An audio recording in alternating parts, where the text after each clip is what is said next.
তো গাইস, আসসালামু আলাইকুম। আশা করি সবাই ভালো আছে। ইতিমধ্যে আমরা জেনে গেছি সোশ্যাল মিডিয়াতে কুড়িগ্রামের তাজু ভাই নামে একজন প্রচুর জনপ্রিয়তায় ভরে গেছে, রাতারাতি ভাইরাল হয়ে গেছে, এই সমালোচনার মুখে পড়ে গেছে।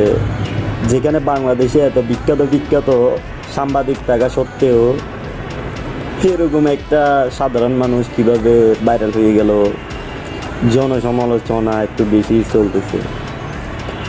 আসলে ভাই কি বলবো, আমাদের বাংলাদেশের সাংবাদিক তো মিথ্যা প্রচারণা তুলে ধরে খালি, কিন্তু আমাদের তাজু ভাই কুড়িগ্রামের মধ্যে যেটা করেছে, সমস্যা বিভিন্ন ধরনের অনেক সমস্যা ক্যামেরার মাধ্যমে মানুষকে জানিয়ে দিয়েছে।